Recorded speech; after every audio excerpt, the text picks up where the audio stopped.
Hello, magandang araw na naman sa ating lahat mga bro, mga kabadis, mga TH, Luzon, Visayas, Mindanao. Mapagpalang araw sa ating lahat mga TH. Ito ay another sharing na naman yung ipapakita ko sa inyo dito mga TH, na kung saan itong portion na ito na makikita nyo ay ilog dito, kung saan ay nabanggit ko sa inyo ito mga TH nung dinukod ko doon sa area na yon, kung saan yung dalawang lumang puno na acacia na may pattern siya sa spot doon na 159 pattern, at itong portion na ito ay naging Y Creek siya doon, na kung saan yung isang tubig na umagos ay nagmula sa ilog at yung umagos naman doon ay nagmula pa sa falls na naging Y siya, kung saan itong tubig na ito ay ito ang palatandaan ng mga hapon, or ito ay landmark ng mga hapon nung sila ay nagkampo dito sa bundok na ito, kung saan itong makikita nyo na ito ay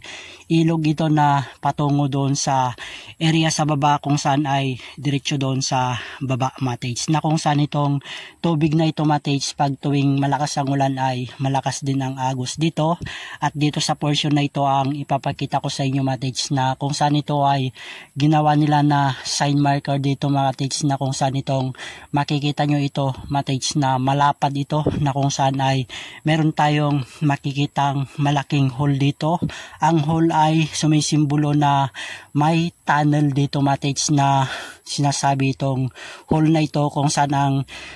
itong makikita natin na portion naman na ito na katabi ng hole, na kung saan ito ay makikita natin ito matage na may something dito, kung saan ito ay binotas ng mga punyan na ginawang cover lamang itong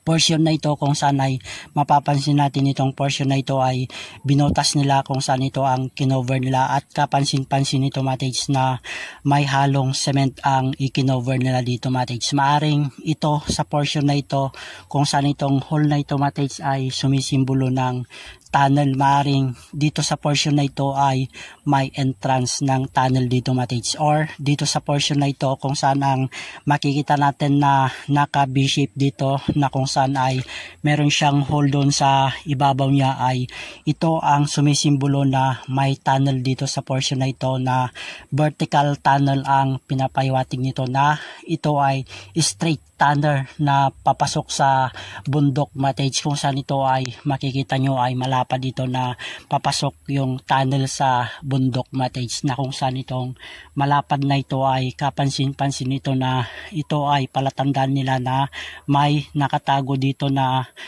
deposit nung digmang ikalawa nung mga hapon ay nagkampo sila dito sa kabundukan, kung saan itong hole na ito ay ito ang sumisimbolo na may entrance tunnel dito na nakasara matage, na kung saan itong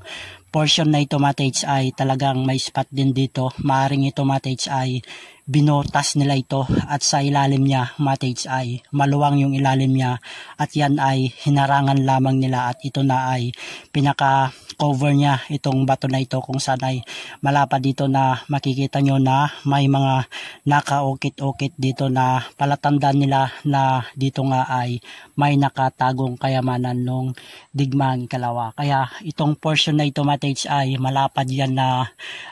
naka-slide yan na malapad na naka-cover dito sa portion na ito, para hindi mahalata na may entrance ng tunnel nga dito na ginawa ng mga pundong sila ay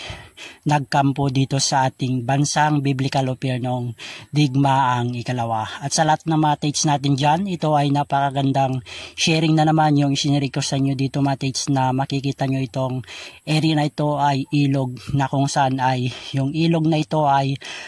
meron namang falls sa area sa taas sa bundok, na kung saan ay dumugsong siya dito, kaya naging Y siya na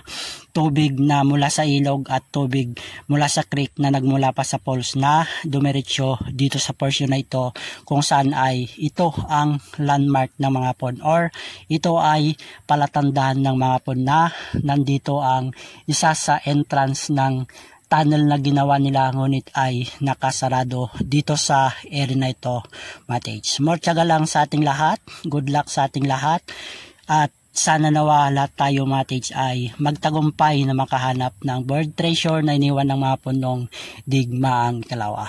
More power to all ka-TH, Abba Halayam, and King Misaya Washai, guide and bless sa ating lahat, Matej. Yada.